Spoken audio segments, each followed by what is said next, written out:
आइए,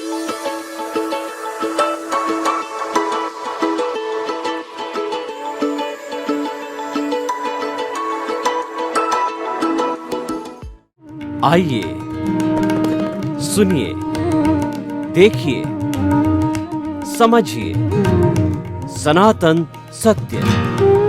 जैसी दृष्टि वैसी सृष्टि, दृष्टि विज्ञान।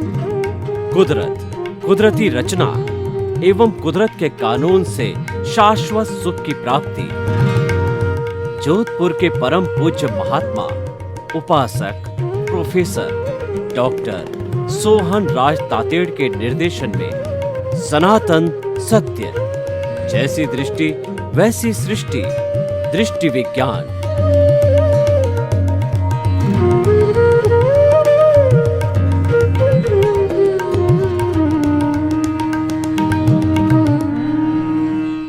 भाइयों और बहनों, मातृशक्ति को नमन। स्टूडियो में आपका हार्दिक स्वागत, अभिनंदन और सत्कार है। आत्मविज्ञान साइंस ऑफ द सोल कार्यक्रम के अंतर्गत हम आपको सही दृष्टि, सही सोच, राइट विजन, राइट थिंकिंग के तहत आपकी जो नकारात्मक सोच है, आपका जो गलत चिंतन है, आप जो गलत दिशा में जा रहे हैं, उसमें हम करेक्शन देकर के आपको सही दिशा में लाते हैं। हम दो चीजों के अंदर आपका परिवर्तन करते हैं। हमारा उद्देश्य थिंक पॉजिटिव, कि आप सकारात्मक सोचें, और दूसरा हमारा उद्देश्य है डू पॉजिटिव, आप सकारात्मक करें। उसकी निष्पत्ति क्या होगी? जो हम आपको बनाना चाहते हैं उसकी निष्पत्ति होता है बी पॉजिटिव। जब आप सकारात्मक सोचेंगे, सकारात्मक करेंगे, तो निश्चित तौर से सकारात्मक बन जाएंगे। यही हमारा आत्मविज्ञान का उद्देश्य है। ये सारा कार्य हम अलग अलग एपिसोड्स के माध्यम से करते हैं, अलग अलग विषय लेते हैं, अलग अलग चिंतन, अलग अलग भाव, अलग अलग प्रस्तुति लेते हैं। आज का हमारा बहुत ही सुंदर विषय लेकर हम आपके सामने प्रस्तुत हो रहे हैं। तो आज का हमारा विषय व्यक्ति और समष्टि। भाई और बहनों, बहुत ही सुंदर विषय है। व्यक्ति एक इकाई है और समष्टि जो है वो कई व्यक्तियों के समूह को, कई व्यक्तियों के ग्रुप्स को जो समष्टि बोला जाता है। समष्टि को हम समाज कह सकते हैं, सोसाइटी कह सकते हैं, और इकाई होती है वो व्यक्ति होता है। हर चीज की इकाई होती है। जैसे मान लीजिए 1 2 3 4 5 6 7 8 9 और 0, ये सब इकाई है। लेकिन आपने अपन ने 1 के साथ 2 जोड़ दिया तो समूह हो गया, 12 बन गया। 3 जोड़ दिया तो 13 हो गया, और 1 2 3 करके 123 हो गया। ये समष्टि हो गया। ग्रुप को समष्टि कहते हैं, इकाई को इंडिविजुअल कहा जाता है। व्यक्ति इंडिविजुअल है, समष्टि समाज है। व्यक्ति के नियम अलग है और समष्टि के नियम अलग है। क्योंकि जब हम पूरी दुनिया के 7.8 अरब के लोग शांतिपूर्ण सह अस्तित्व के साथ 210 देशों के अंदर अपने अपने कल्चर, अपने अपने धर्म और अपनी अपनी रुचि के अनुसार इस वसुधा पर, इस वसुधैव कुटुंबकम के अंदर निवास करते हैं, भरण पोषण करते हैं, तो निश्चित तौर से हर व्यक्ति की रुचि अलग अलग होगी, उसका सोचने का तरीका अलग अलग होगा, उसका नजरिया अलग अलग होगा। उसको हम कह सकते हैं मुंडे मुंडे मतिर भिन्ना। हर व्यक्ति का चिंतन अलग होगा, लेकिन उस सब चिंतन को हमें ग्रुप के अंदर जब हम डालेंगे तो चिंतन हमारा अहितकारी न हो, क्योंकि पूरा ग्रुप हो गया तो समष्टि ने कुछ एथिक्स बनाए, समाज ने कुछ नियम बनाए, कानून बनाए, कायदे बनाए, जिससे कि वो व्यक्ति उस समाज में रह करके किसी को कोई भी कष्ट ना हो। मैं आपको उदाहरण के तौर पर बताना चाहता हूं कि इंडिविजुअल व्यक्ति होता है, वह स्वतंत्र होता है, वह जैसा चाहे वैसा चिंतन कर सकता है। कोई तो चाहेगा कि मुझे सन्यासी बनना है, तो 9 वर्ष की उम्र के बाद सन्यासी हो सकता है, और किसी की इच्छा इंजीनियर, डॉक्टर, चार्टेड अकाउंटेंट, नेता, और दूसरा बिजनेसमैन, और दूसरा कहना चाहिए टेक्निकल पर्सन जो है, ये उसकी इंडिविजुअल होती है। लेकिन जो समाज के अंदर जब हम जाते हैं तो समाज के अंदर ये सब ग्रुप मिल जाते हैं। सभी चीजें, सभी तरह के लोग हैं, वह समाज में मिल जाते हैं, उसी का नाम समाज है। और मनुष्य एक सामाजिक प्राणी है, क्योंकि वो अकेला नहीं रह सकता है, इसीलिए उसको समाज के अंदर अपना जो है भरण पोषण करना होता है, जीवन निर्वाह करना होता है, और व्यक्ति को पहचान भी समाज देता है। अगर समाज ना हो तो व्यक्ति की कोई पहचान नहीं होती है, इंडिविजुअल व्यक्ति की पहचान नहीं होती है, पहचान समाज के पीछे होता है। ये जैन समाज का है, ये महेश्वरी समाज का है, ये मुस्लिम समाज का है, और ये जो सिख समाज का है, अलग अलग समाज की, लेकिन वो सारे समाज साथ मिलकर के फिर प्रांत बनता है, राष्ट्र बनता है, और राष्ट्र से विश्व बनता है।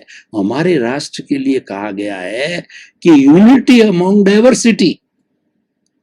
हमारा देश समष्टि का देश है, इसके अंदर बहुत ये रंग बिरंगा देश है, इसमें बहुत से मत मतांतर, बहुत सी आइडियोलॉजी, बहुत से धर्म दर्शन, बहुत तरह का चिंतन, अलग अलग तरह के लोग हैं, हर एक को अपनी अपनी धार्मिक स्वतंत्रता अपने अनुसार जीने की है। लेकिन व्यक्ति जिए कैसे, उस व्यक्तियों का समूह जो एक समाज बनाए, वो जिए कैसे कि दूसरे समाज के साथ में उसका शांतिपूर्ण से अस्तित्व होना चाहिए, वो दूसरे समाज को कष्ट न दे, दुख न दे, और जो है दूसरे उसका तिरस्कार नहीं करे, उसके प्रति सर्वधर्म समभाव रखे, और हर व्यक्ति के प्रति सम्मान रखे। इसीलिए हमारे यहाँ पुराने हमारे ऋषि मुनियों ने वसुधैव कुटुंबकम की अवधारणा की। वसुधैव कुटुंबकम का अर्थ होता है हम सभी एक वासुदेव पिता की संतान हैं। पूरी मानव जाति, पूरे विश्व की मानव जाति एक वासुदेव जो है पिता की संतान है, और वसुधा पृथ्वी माँ की हम संतान हैं, इसीलिए हम भाई भाई हैं। तो उससे ये भाईचारा शब्द बना, भातृत्व शब्द बना, स्नेह शब्द आया, प्रेम शब्द आया, सम्मान शब्द आया। समष्टि में सम्मान होता है। व्यक्तिगत स्तर पर व्यक्ति कुछ भी कर सकता है, वह उसका व्यक्तिगत चिंतन है। हमारा विषय आज व्यक्ति और समष्टि दोनों हैं, इसीलिए हमें दोनों को अलग अलग समझ करके, और जो कि एक दूसरे के जो है वो कहना चाहिए कि एक दूसरे के कॉम्प्लीमेंट्री है, एक दूसरे के सहयोगी है, तो हमें उनको समझना पड़ेगा, क्योंकि व्यक्तियों का समूह ही समष्टि बनता है। तो भाई और बहनों, अब आइए हम थोड़ी व्यक्तिगत स्तर पर पहले बात करते हैं कि व्यक्तिगत स्तर पर व्यक्ति जो है वह रियल रह सकता है, और समष्टि में उसको रिलेटिव रहना पड़ेगा। वह कुछ भी चिंतन कर सकता है, लेकिन उसका चिंतन वह समाज पर थोप नहीं सकता।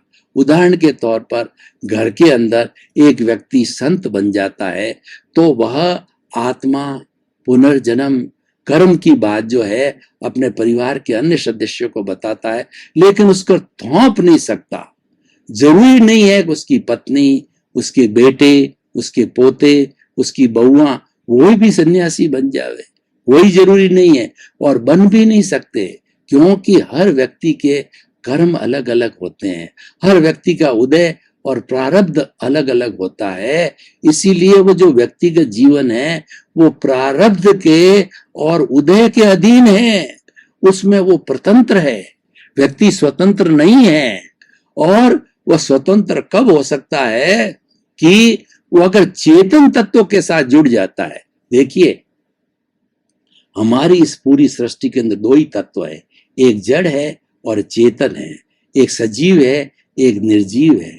दोनों, सजीव कभी निर्जीव नहीं हो सकता, निर्जीव कभी सजीव नहीं हो सकता, दोनों आपस में मिल सकते हैं और मिले हुए हैं। ये जो शरीर है जड़ और चेतन का मिश्रण है, इसलिए इसको मिश्र चेतन कहा जाता है। मिश्र चेतन होने के कारण शरीर की एक एक कोशिका को हमारी चेतना, हमारी आत्मा, हमारा प्रभु है वो एनर्जी देता है। और इस शरीर की कितनी बड़ी विशेषता है, देखिए, इस शरीर के अंदर समष्टि है। हम ये कहना चाहते हैं कि व्यक्ति में समष्टि है, समष्टि में व्यक्ति है। दोनों एक दूसरे के जो है कॉम्प्लीमेंट्री है, एक सिक्के के दो पहलू है। कैसे, मैं आपको बताऊं कि व्यक्ति एक है पर उस एक व्यक्ति में 60 खरब कोशिकाएं होती है। कोशिकाओं के लिए कहा जाता है where there is a cell there is a life, without the cell there is no life at all. In the cell there is a nucleus, and the nucleus there are the chromosomes, and the chromosomes contain genes, and the especially the person contains the 23 pairs of the genes which have got DNA, RNA, and those genes activate, and they, with the activation of those genes, man's behavior, man's working is guided, is control. इसलिए देखिए, एक एक जो कोशिका वो अपने आप में पावर हाउस है। उसको पावर हाउस किसने बनाया? चेतना ने, आत्मा ने। इसलिए आत्मा को अनंत चित्तों वाला कहते हैं। एक कोशिका को एक चित्त दिया, यानी उसने जो है चेतना की एक जो है रश्मि उसको भेजी। और एक कोशिका के लिए अभी तो ये स्टेम सेल पे जेनेटिक इंजीनियर ने इतना काम किया है कि स्टेम सेल के आधार पर सारे रोगों का निवारण हो रहा है। किडनी को, हार्ट के ऑपरेशन, माइंड के, कोमा के, सभी तरह के कॉम्प्लिकेटेड सर्जरी को स्टेम सेल्स के माध्यम से किया जा रहा है। और सेल्स में तो इतनी पावरफुल होती है, एक व्यक्ति की 60 खरब कोशिका में से एक कोशिका को बड़े मतलब बायोलॉजिकल वे से उसको निकाल करके कल्चर मीडिया में सुरक्षित रह करके उसको किसी भी मादा के गर्भ के अंदर ट्रांसप्लांट किया जाता है, तो और उसको वही एटमॉस्फेयर दिया जाता है जो कि एक एम्ब्रियो को दिया जाता है, भ्रूण को दिया जाता है। आर्द्रता है, टेम्परेचर है, प्रेशर है, वो जब उसको दिया जाता है तो 9 महीने के बाद में जिस तरीके से स्पर्म और एग से जो है बच्चा पैदा होता है, वो सिर्फ कोशिका के क्लोनिंग से इसको, जिसको कि बेबी जो टेस्ट ट्यूब बेबी कहा जाता है, टेस्ट ट्यूब में भी पैदा किया जा सकता है, मादा के गर्भ में भी पैदा किया जाता है, लेकिन वो क्लाइमेट वही चाहिए जो एम्ब्रियो का होता है, भ्रूण का होता है। तो वो जो उसके बाद 9 महीने के बाद में वो एग्जैक्टली सेम क्लोन जो है जिस व्यक्ति की वो कोशिका है वैसा बन जाएगा। लेकिन ये 2-4 एक्सपेरिमेंट अमेरिका वगैरह में हुए और खूब उसकी शक्ल मिली, लेकिन उसके भीतर आत्मा अलग है, कर्म अलग है, क्योंकि वह नया वो पैदा हुआ है। तो इसको रोक दिया गया, इसको जो है इलीगल माना गया। लेकिन हमारे पशुओं में, पेड़ पौधों में, जीव जंतुओं में ये तो कई सैकड़ों वर्षों से ये क्लोनिंग सिस्टम चल रहा है। एक जैसे जो है वो भैंसें, गायें, और दूसरा आप पौधों की बात करें, फ्रूट की बात करें, अच्छी नस्ल के फ्रूट जो है ग्राफ्टिंग सिस्टम, क्लोनिंग सिस्टम से कई वर्षों से हम प्राप्त कर रहे हैं, उसको खा रहे हैं, उसका हम भोग रहे हैं, क्योंकि वह इलीगल नहीं है। तो मैं क्या कहना चाहता हूं कि जब 60 खरब कोशिकाएं एक शरीर में रह करके इस शरीर को होमोस्टैटिक बायोलॉजिकल जो है वो भाषा में बात करूं तो होमोस्टैटिक कंडीशन में शरीर को स्वस्थ रखती है, पूर्ण स्वस्थ रखती है। तो 7.8 अरब की जनसंख्या जो विश्व में है, तो वो क्या उसका बहुत कम प्रोपोर्शनेट है? क्या वो एक साथ शांतिपूर्ण सह अस्तित्व रह करके समष्टि नहीं बन सकती है? जो आज का विषय है, अच्छी समष्टि बनाना। अच्छी समष्टि बनाने के लिए जो हमारी यूनिट है, व्यक्ति है, वो अच्छा होगा। तो दोनों को जोड़ के बात करूं तो सुधरे व्यक्ति, समाज व्यक्ति से राष्ट्र स्वयं सुधरेगा। यानी हम राष्ट्र को, विश्व को सुधारना चाहते हैं, विश्व को वसुधैव कुटुंबकम बनाना चाहते हैं, स्वर्ग बनाना चाहते हैं, और उसको जीने जैसी जो है वो अच्छा बनाना चाहते हैं। सभी उसमें सुख की अनुभूति करे, शांति की अनुभूति करे, आनंद की अनुभूति करे, जो कि मानव का लक्षण है। मानव का लक्षण क्या है? सच्चिदानंद लक्षण है। सत का मतलब अविनाशी। ये मनुष्य के भीतर जो प्रभु है, जो रियल है, इंडिविजुअल के अंदर जो रियल चीज विराजमान है, वह जो है सत्य, वह क्या है? अविनाशी है, शरीर विनाशी है। और गीता की भाषा में कहा जाए तो गीता ये कहती है कि जिस तरीके से व्यक्ति जीर्ण शीर्ण पुराने कपड़े को त्याग करके नया कपड़ा धारण करता है, उसी तरीके से जब ये शरीर बूढ़ा हो जाता है और उसका जो कहना चाहिए जो है वो आयुष्य कर्म जब पूर्ण होता है, तो ये आत्मा इस जीर्ण शीर्ण शरीर को छोड़ करके नए शरीर बच्चे के रूप के अंदर अपने कर्मों के अधीन जैसे जैसे भाव कर्म डालें इस जीवन में, आगे जाकर के वो द्रव्य कर्म रूप में परिणित होकर के बच्चे के रूप में जन्म ले लेता है। तो ये जो है अविनाशी है। और दूसरा क्या है, चित्त का मतलब यह है ये ज्ञान दर्शन होने वाला है। इसका जो जो जो मेन जो लक्षण है वो ज्ञान है और दर्शन है। यानी ज्ञान ही आत्मा है, आत्मा ही ज्ञान है। ज्ञान और दर्शन दो क्यों गए? क्यों एक का उत्पाद होता है, एक का व्यय होता है, जिसको हम पर्याय कहते हैं, जिसको हम मोड कहते हैं। दो न हो तो आत्मा का अस्तित्व नहीं रहता है, आत्मा शून्य हो जाती है। उसके अस्तित्व के लिए मोड होना जरूरी है, उत्पाद और व्यय होना, तभी वो द्रव्य रहती है। और इसका जो है मुख्य गुण क्या है? आनंद।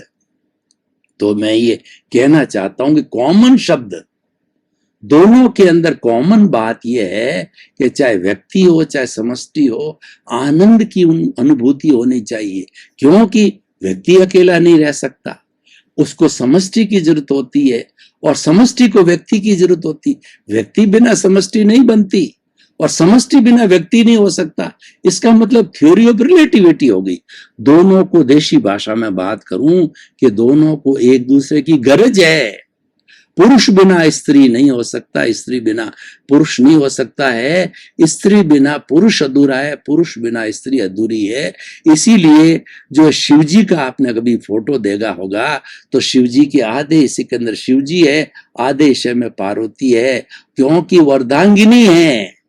जो हमारी भारतीय संस्कृति में विवाह और शादी की बात करती है, शादी होते ही मात्र दो शरीर का मिलन नहीं है, मात्र हमारा जो है भोग विलास का ये साधन नहीं है। ये जो है आधे अंग की मालिक हो जाती है। यानी समष्टि रूपी गाड़ी को चलाने के लिए दो पहिए चाहिए, एक पहिए से समष्टि नहीं चलती है। तो दो पहिए हो गया स्त्री और पुरुष, और दोनों का अपना अपना जो है रोल है। मैं क्या कहना चाहता हूं, व्यक्ति और समष्टि को जोड़ रहा हूं, इंडिविजुअल भी बात कर रहा हूं और जोड़ के भी चल रहा हूं, दोनों साथ साथ चल रहे हैं। इसीलिए ये थ्योरी ऑफ रिलेटिविटी है, हम किसी को इग्नोर नहीं कर सकते हैं। तो इसलिए समष्टि में जीना चाहें तो हमें जो है व्यक्ति को कंसीडर करना बहुत जरूरी है। इसीलिए समष्टि ने कुछ एथिक्स बनाए। क्या एथिक्स बनाए? Honesty is the best policy.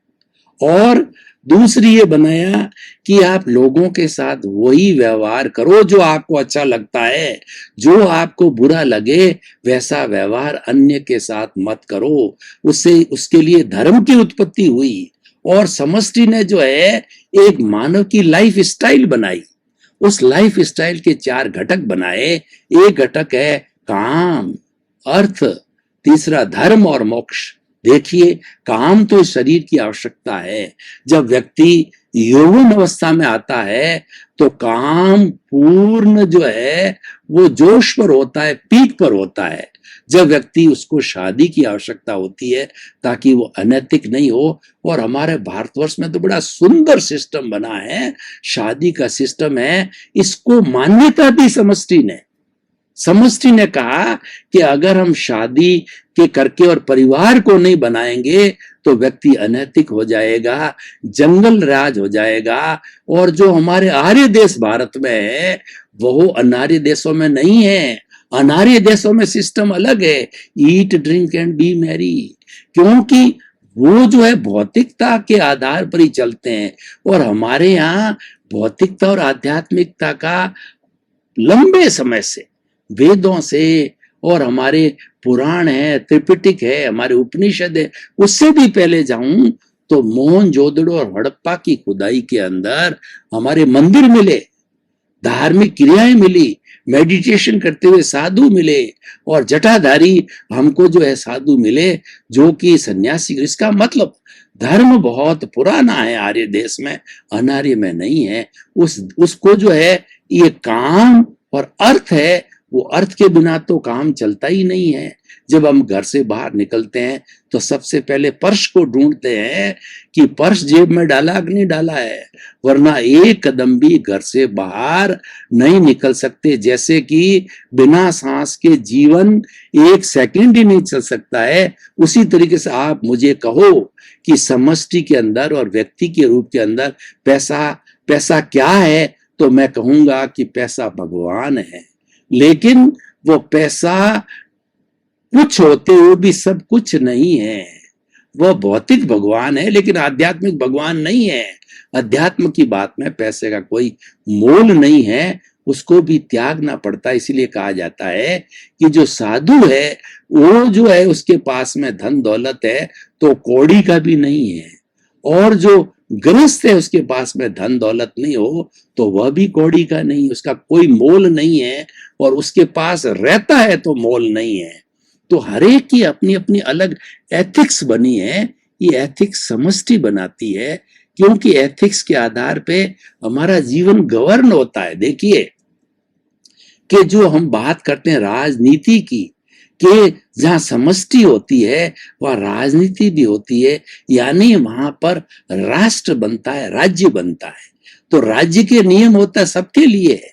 जैसे कि हमारा देश आजाद हुआ तो महात्मा गांधी ने व्यक्ति और समष्टि को मिला करके, और उन्होंने जो है सर्वोदय का सिद्धांत किया कि भारत के जितने भी नागरिक है उन सबका उदय हो, सर्व का उदय हो। उदय का मतलब होता है हर एक जो है उस व्यक्ति को आगे बढ़ने के समान अधिकार मिलने चाहिए।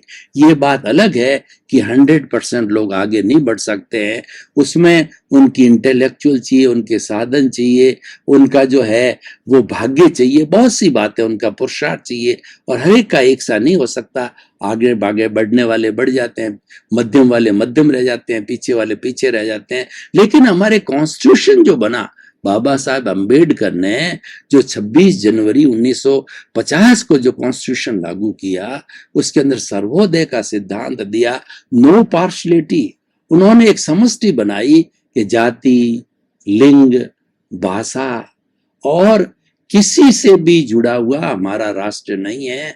हमारा राष्ट्र तो जो है वो जो है वो सर्वधर्म संभाव में काम करने वाला है। सबको अपना अपना धर्म की स्वतंत्रता दी है, अपने अपने हिसाब से धर्म को जो है वो पालन कर सकते हैं। सेक्युलर है, our country's constitution is secular, कि कोई एक विशेष व्यक्ति को कोई भी प्रोत्साहन नहीं है, कोई धर्म को नहीं है। हमारा तो मानव धर्म है। मानव धर्म क्या कहता है?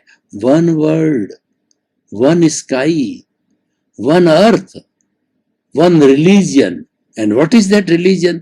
दैट इज मानव धर्म। मानव धर्म क्या है? किसी व्यक्ति को लिंग, भाषा, क्षेत्र, रूप, किसी भी आधार पे उसको कोई प्राथमिकता नहीं देनी है, सब समान है। प्राण जो मनुष्य मात्र समान है, उससे मानवता आई, उससे ह्यूमैनिटी आई, उससे मानव धर्म आया, और उसके अंदर किसी को कोई ऐतराज नहीं। उसका सिद्धांत यही है कि एक दूसरे का सम्मान करो, एक दूसरे से प्रेम करो, एक दूसरे से सहयोग करो, परस्पर करो, जीवानाम के साथ रहो, लिव एंड लेट का लिव जियो। मैं भी जीऊं, मेरा पड़ोसी भी जिए, मेरा देश भी जिए, मेरा विश्व भी जिए। सर्वे भवन्तु सुखिनः सन्तु सर्वे भवन्तु निरामया। तो जब सभी लोगों को सुख मिले, शांति मिले। भाई और बहनों, आपका बहुत बहुत धन्यवाद। आप हमारे इस आत्मविज्ञान कार्यक्रम से जुड़े हुए हो, और जुड़े हुए रहिए। आत्मविज्ञान कार्यक्रम में बहुत उच्च स्तर के आपको सिद्धांत मिलते हैं, जो सिद्धांत आपका जीवन परिवर्तन करते हैं, आपको दृष्टि विज्ञान देते हैं, आपकी रॉन्ग बिलीफ को समाप्त करके राइट बिलीफ पैदा करते हैं, आपको अच्छा इंसान बनाते हैं। इसी क्रम में आपका जीवन आनंदमय हो, मंगलमय हो। आपके प्रति बहुत बहुत शुभकामनाएं।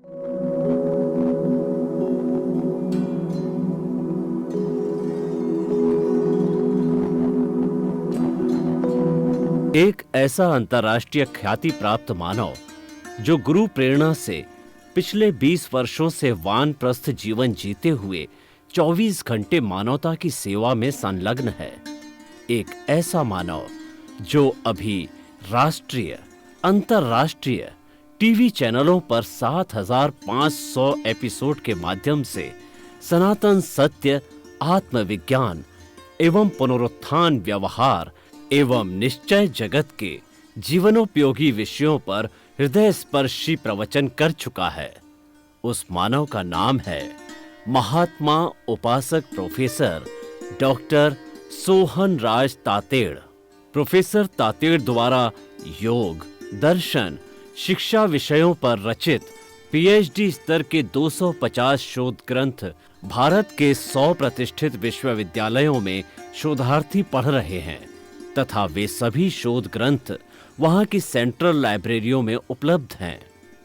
महात्मा सोहन राज ने अभी तक हजारों स्कूलों, कॉलेजों, विश्वविद्यालयों एवं संस्थाओं में सेमिनार, वर्कशॉप, कैंप लगाकर लाखों विद्यार्थियों को योग, दर्शन, शिक्षा का प्रशिक्षण देकर उन्हें सुसंस्कारित किया। डॉक्टर तातेड़ ने भारतीय संस्कृति उत्थान के 4000 से अधिक समसामयिक विषयों पर आर्टिकल लिखकर ऑनलाइन जर्नल, पत्रिकाओं, वेबसाइट्स पर प्रकाशित किया, जिसका उपयोग लाखों पाठक कर रहे हैं। उपासक तातेड़ के 5000 से अधिक आज का सुविचार, आज का शुभ संदेश, आज का मंगल भावना योग आदि चिंतन websites, Twitter, blogger, Facebook, YouTube माध्यमों से लाखों लोग अपना जीवन निर्माण कर रहे हैं। मानवता के मसीहा ऐसे महामानव महात्मा सोहन राज तातेड़ के प्रोफाइल को अभी तक विश्व के 20 लाख दर्शक यूट्यूब पर, 12 लाख गूगल पर एवं लाखों दर्शक फेसबुक, ब्लॉगर, ट्विटर और इंस्टाग्राम पर देख चुके हैं।